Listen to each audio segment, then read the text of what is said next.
بعض یہ ٹائٹل سنے ناؤز باللہ من ذالک، مرزاز کرسڈ اور cursed death in the toilet. اب یہ احسان اللہ ظہیر جو بڑے بد انجام کو پہنچا تھا، ایسا بم سے اڑ گیا کہ اس کا کچھ پتہ نہ لگا کیا ہوا اس کے ساتھ، پرزے اڑ گئے تھے اس کی بدبخت کی کتاب ہے، اور انجام ہی کے ساتھ تعلق تھا، اس کا اپنا انجام دیکھ لیجئے کیا ہوا تھا، اور وہ جھوٹ دہرایا جا رہا ہے جس کا بار بار ہم جواب دے چکے ہیں۔ عنوان دیکھیں، مرزاز cursed death in the toilet. اب یہ cursed death in the toilet کا قصہ میں پہلے بھی بیان کر چکا ہوں کئی دفعہ۔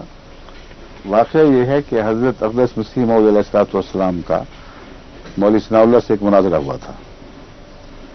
اس مناظرے میں حضرت مسیح موعود علیہ الصلوۃ والسلام نے فرمایا کہ حضرت مسیح علیہ السلام کی بہت بڑی عمر تھی اس وقت، اور مولوی ثناء اللہ آج کل کی عمر کا نوجوان، اب یہ جرأت دیکھیں اور حیرت انگیز ایمان دیکھیں کہ اس معمر عمر کے بزرگ ایک نوجوان کو یہ کہتے ہیں کہ اگر تم کہتے ہو کہ میں جھوٹا ہوں تو مبالغہ کر لو، اور میں کہتا ہوں کہ سچے کی زندگی میں جھوٹا مارا جائے گا۔ مبالغے بھی وہ تیار نہ ہوئے، ہزار عذر پیش کر کے جان چھڑائی۔ آخر حضرت مسیح موعود علیہ السلام نے فرمایا کہ اچھا پھر یوں حل کرتے ہیں، میں تمہارے لیے تم پر ایک بددعا کرتا ہوں، تم اسے شائع کرو لیکن اپنا جواب ساتھ لکھ دینا تاکہ دنیا کو پتہ چلے کہ کیا طے ہوا ہے آپس میں۔ آخری بات تمہاری ہے، جو تم کہو گے اس کے مطابق پھر بات ہوگی۔ تمہیں اختیار میں دیتا ہوں کہ میری یہ پیشکش ہے، اگر تمہیں منظور نہیں تو لکھ دو کہ منظور نہیں ہے، اور اگر منظور ہے تو بتاؤ کس شکل میں منظور ہے۔ یہ خطوں کی دعوت چھپی ہی میں پہلے بھی دکھا چکا ہوں ساری عبارت، اور یہ جونکر صاحب کو نہیں پتا، یا پتا ہے تو جیسا کہ جھوٹے لوگوں کی عادت ہے، ایک ہاتھ رکھ دیتے ہیں سچی بات پر اور جھوٹی بات اچھالتے ہیں۔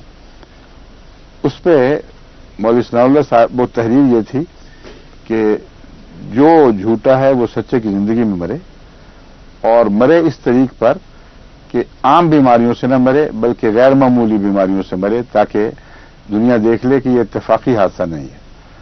صاف ظاہر ہے اس سے مراد یہ ہے کہ عام بیماریاں تو سب نبیوں کو بھی ہوتی ہیں، اور نبیوں بھی تو کسی بیماری سے نبی تو کسی بیماری سے مرتے ہیں۔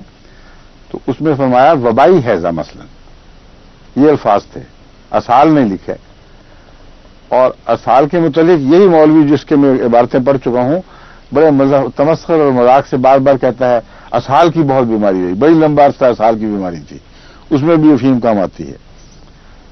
تو میں یہ بتانا چاہتا ہوں کہ اسال کی بیماری جس کو مسلسل رہی ہو، پیشاب کی بیماری ہو، وہ اس کا فرض تھا، ظاہر تھا کہ یہ ظاہر کر دے کہ دیکھو یہ بیماریاں عام طبی بیماریاں ہیں، کسی نے مرنا ہے، اگر میں اس سے بھی ان سے وفات پا جوں تو یہ مبالغے سے تعلق رکھنے والی بات نہیں ہے۔ میں وضاحت کرتا ہوں کہ اگر میں جھوٹا ہوں تو ایسی بیماری سے مروں جو غیر معمولی اور وبائی ہو، جیسا کہ وبائی ہیضہ، یہ الفاظ ہیں۔ حضرت مسیح موعود علیہ السلام کا وصال ہوا ہے، اسال آئے، اور 2-3 اسال اس قدر وہ جان کمزور کرنے والے تھے کہ نقاہت سے سر پیچھے لٹک جاتا تھا کمزوری سے، اور جن کو اسال آتے ہیں ان کو پتہ ہے، اور اس طرح جان کنی کی حالت میں کی تکلیف میں کمی آ جاتی ہے اپنے میں۔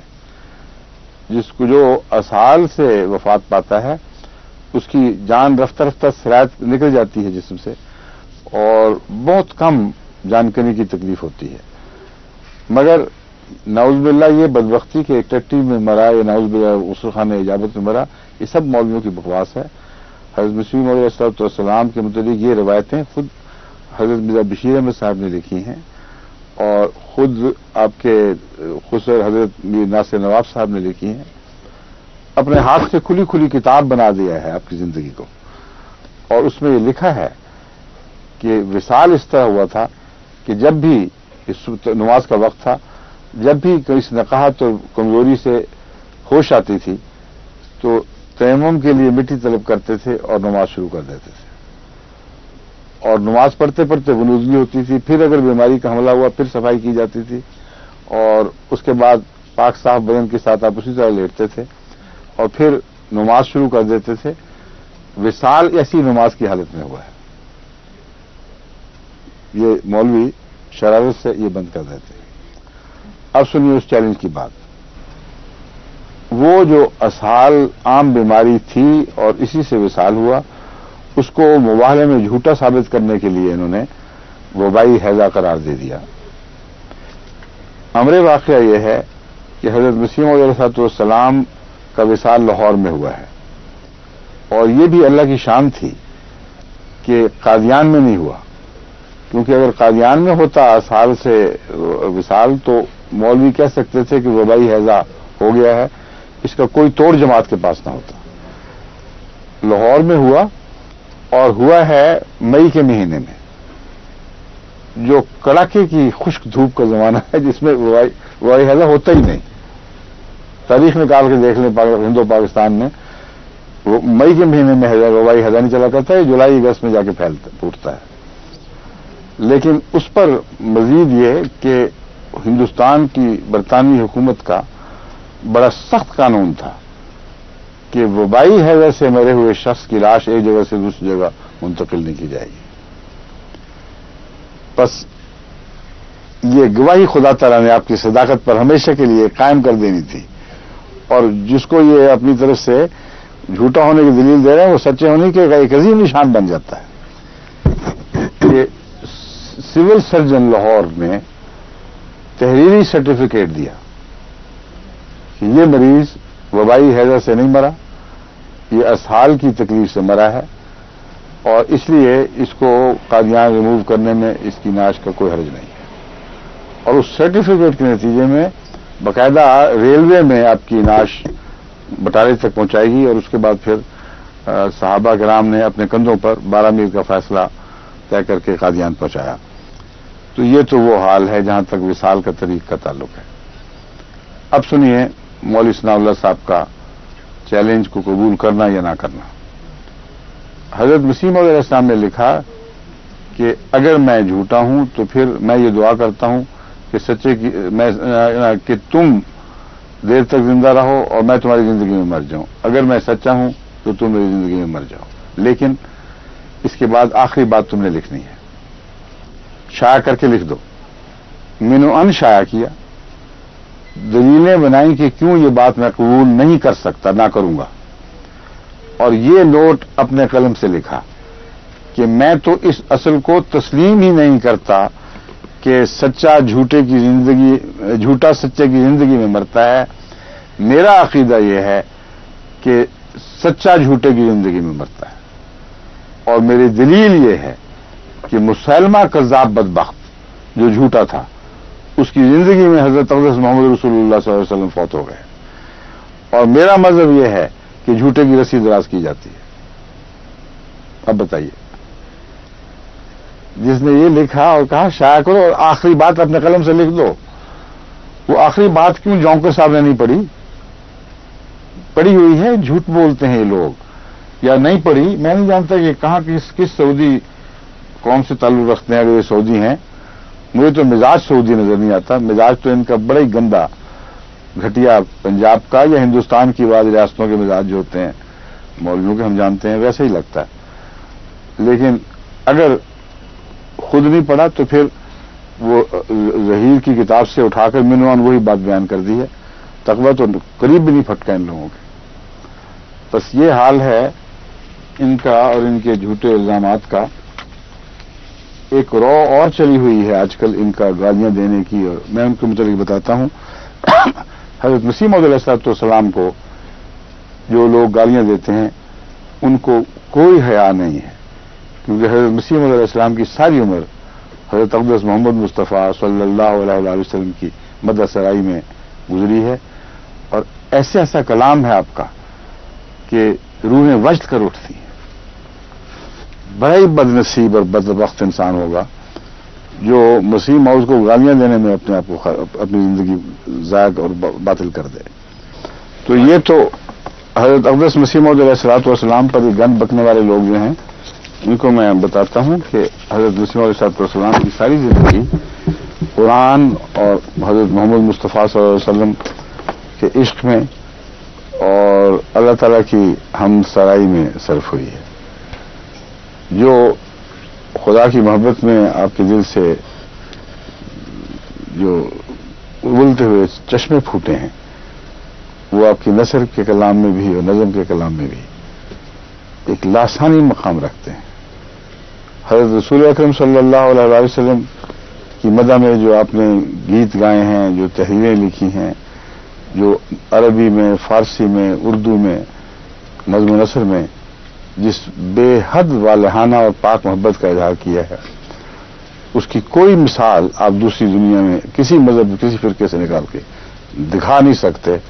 آج بھی یہ سارے شاعر سر جوڑ کے بیٹھیں تو اس کلام کا ثانی پیش نہیں کر سکتے جو حضرت مسیح علیہ السلام کے دل سے اللہ تعالیٰ کی تائید کے ساتھ حضرت صلی اللہ علیہ وسلم کے عشق میں پھوٹا ہے۔ اور پھر اردو میں بھی اور عربی میں بھی اور فارسی میں بھی، اور بعض جو تحریریں ہیں نظم و نثر کی، ان کو پڑھ کے غیر احمدی علماء نے اور غیر احمدی چوٹی کے اس زمانے کے مشاہیر نے حیرت انگیز وجد کا اظہار کیا۔ کہتے ہیں کہ یہ کلام ایسا ہے جس سے روح وجد میں آ جاتی ہے۔ ایسے شخص کے پیچھے تم گندی گالیاں لے کے پڑ گئے ہو، اسے نعوذ باللہ من ذالک گستاخ رسول قرار دیتے ہو، کوئی تقوی، کوئی خوف نہیں ہے۔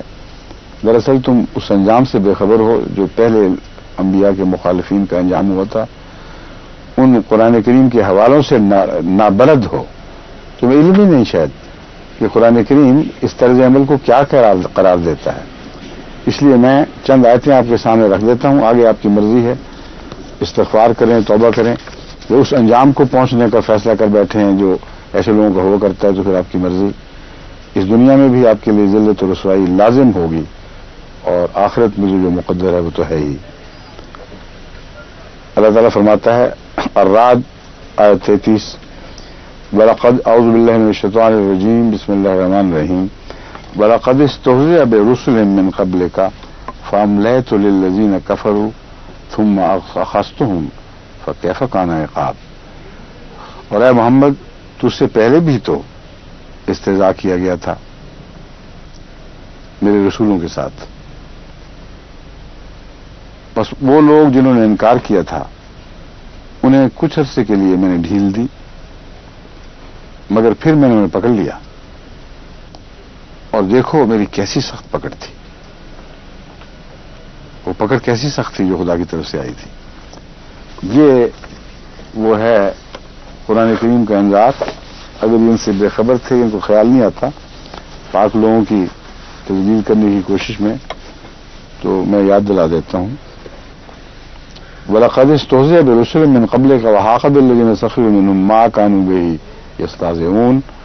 اور تجھ سے پہلے جو رسول گزرے ہیں ان سے بھی ہنسی کی گئی تھی، نتیجہ یہ ہوا کہ ان میں سے جنہوں نے ہنسی کی تھی انہیں اسی عذاب نے آ گھیرا جس سے وہ ہنسی کر رہے تھے۔ جونکر صاحب کو میں یہ بھی ابھی سب دنیا کو گواہ بنا کر بتا دیتا ہوں کہ ایسا واقعہ حضرت مسیح علیہ السلام کے معاملے میں بھی ایک بار نہیں بارہا ہو چکا ہے۔ ایک مولوی جو بڑی شوخیاں کیا کرتا تھا اور یہی بات دہرایا کرتا تھا بار بار کہ نعوذ باللہ من ذالک اپنے بدبخت الفاظ میں کہ مرزا نے ٹٹی میں جان دی تھی۔ وہ چلتے ہوئے چنیوٹ کی بدرو میں جس کا اوپر سے ڈھکنا اٹھا ہوا تھا اس میں جا گرا اور سارے شہر کی ٹٹی میں ڈوب کے مرا ہے۔ اس کا انجام ہمیشہ کے لیے اس کے جھوٹے اور گندے ہونے پر گواہ بن گیا اور مسیح علیہ السلام کے حق میں آپ کی صداقت کی گواہی دے گیا۔ ایک برما میں مولوی ہوا کرتا تھا، اور وہ یہ اعلان، بڈھا مولوی لیکن کوئی خدا کا خوف نہیں، یہ اکثر کو ہوتا ہی نہیں ان کو، وہ اعلان کیا کرتا تھا کہ میں گواہ ہوں کہ میرے صاحب ایک آنکھ سے کانے تھے، ان کی دائیں آنکھ نہیں تھی، بائیں آنکھ تھی صرف، اور جو دجال کانے کی خبر دی گئی ہے یہ وہی شخص تھا۔ حلف اٹھا کے رسول کے ممبر سے یہ اعلان کیا کرتا تھا۔ ہمارے احمدی جو وہاں تھے بعض مظلوم، بہت کمزور، بڑا ان کا دل کرتا تھا، آخر انہوں نے دعا کی کہ اللہ تو ہی ہے جو اس بدبخت کو پکڑے۔ چنانچہ وہ ایک دفعہ اس کی دائیں آنکھ میں تکلیف ہوئی، وہ ڈاکٹر کے پاس دوائی دلوانے گیا۔ وہاں ایک دوائی ہوا کرتی تھی کاسٹک سوڈا وہ بھی اس کے کوئی محلول اس کا آنکھ میں ڈالا کرتے تھے. اور ایک کاسٹک اصل تیزابی چیز ہے یا وہ ہے الکلی کا محلول مجھے یاد نہیں، لیکن بہت ہی خطرناک اور تیز زہر ہے جو آنکھ وغیرہ کو ایک دم گھولا دیتا ہے فوراً. تو کمپاؤنڈر نے غلطی سے وہ زہریلا کاسٹک دے دیا اور وہ جب آنکھ میں پڑا ہے تو یوں آنکھ پگھلی ہے اس کے اثر سے، اس قدر چیخیں ماری ہیں مولوی نے کہ اس کہتے ہیں کہ اس کی طرف اس وقت دیکھی نہیں جاتی تھی، مگر جو کچھ کرنا تھا ڈاکٹر نے کیا، اس آنکھ کو بچا نہیں سکے، اس کی وجہ وہ گڑا پڑ گیا اور ہمیشہ کے لیے وہ اس کانی آنکھ اس پر لعنت ڈالتی رہی، آخر وقت تک اسی آنکھ کے ساتھ مرا. تو یہ واقعات تو ہم نے بارہا دیکھے ہیں، اس کثرت سے ہیں کہ ان پر میرا خیال ہے اب وقت ہے کہ کتابیں لکھنی چاہیے آج کل بھی، مختلف زبانوں میں اس کے ترجمے کروانے چاہیے. اور ربوہ والے سن رہے ہیں، میں ان کو نصیحت کرتا ہوں کہ مستند واقعات ہمارے دور میں بھی بہت ہوئے ہیں. میں نے وقف جدید کے زمانے میں بھی ایک دفعہ ریکارڈ شروع کروائے تھے احمدیوں پر ظلم کرنے والوں کے بد انجام، اور جیسا کہ وہ احمدی کو صف میں لپیٹ کر جلا کر دھواں دینے والے کو کا سارا خاندان بس کے حادثے میں جل کے مرا ہے، اور اخباروں میں یہ سرخی چھپی کہ وہ جل کے مر گئے، حادثے کی ٹکر سے نہیں مرے بلکہ آگ سے مرے ہیں. ایسے واقعات اس کثرت سے موجود ہیں جن کی سند موجود ہے. میں نے تو اس زمانے میں مجھے یاد ہے کہ آدمی بھجوا کر غیر احمدی جو اس زمانے کے اس علاقے کے بڑے بڑے لوگ تھے ان سے بھی تصدیقیں کروائی تھیں. شاید وہ ریکارڈ وقف جدید میں محفوظ ہو، اگر وہ مل جائے، ورنہ اس کے علاوہ بھی بہت پھیلا پڑا ہے. جماعت پاکستان کو چاہیے کہ اب وہ سارے واقعات نکال کر ان کو شائع کرے تاکہ کچھ جو شریف النفس لوگ ہیں ہر جگہ ان کو ہدایت ہو، ان کو خدا کا خوف پیدا ہو. کیونکہ انبیاء جو خدا کی طرف سے آتے ہیں، خواہ وہ غیر شرعی ہوں خواہ وہ امتی ہوں، ان کی بنیادی حیثیت نبی ہی کی ہے، اور اس پہلو سے اللہ ان کی غیرت دکھاتا ہے. ان کے مخالفین کو جہاں ذلتناک اور عبرتناک انجام تک پہنچاتا ہے، وہاں ان کی تائید کرنے والوں اور مظلوموں کے حق میں بڑے بڑے نشان بھی دکھاتا ہے. یہ ساری باتیں اب ہمیں جلد از جلد بہت بڑی کتاب کی صورت میں نہیں بلکہ چند مختلف چھوٹے درمیانے سائز کی کتابوں کی صورت میں شائع کرنی چاہیے، اور ان کے سب دنیا میں ترجمے کیے جائیں، اور کچھ واقعات یہاں اس پہ ٹیلی ویژن پر مختلف زبانوں میں پڑھ کے بھی سنائے جائیں. پھر اللہ تعالیٰ فرماتا ہے وَمَا يَأْتِيهِم مِّن نَبِيٍّ إِلَّا كَانُوا بِهِ يَسْتَهْزِئُونَ. ایسے لوگ ہیں کہ جب بھی ان کے پاس نبی آئے ضرور تمسخر کرتے ہیں. یا حسرتاً علی العباد ما یاتیہم من رسول الا کانوا بہ یستہزئون. کیسی حسرت ہے ان بندوں پر، انسانوں پر، کبھی ان کے پاس کوئی رسول نہیں آیا مگر ضرور اس سے تمسخر کیا گیا ہے کہ متمسخر کرتے رہے ہیں. وما یاتیہم من رسول الا کانوا بہ یستہزئون. کبھی بھی رسول ان کے پاس نہیں آتا مگر یہ اس سے تمسخر کرتے ہیں. کذالک نسلکہ فی قلوب المجرمین. ہم اسی طرح مجرموں کے دل میں یہ بد کرداری اور یہ بد رجحان راسخ کر دیتے ہیں تاکہ ان کا گند خوب اچھل کر باہر آئے. اور بھی بہت سی آیات ہیں جن میں یہی مضمون ملتا ہے.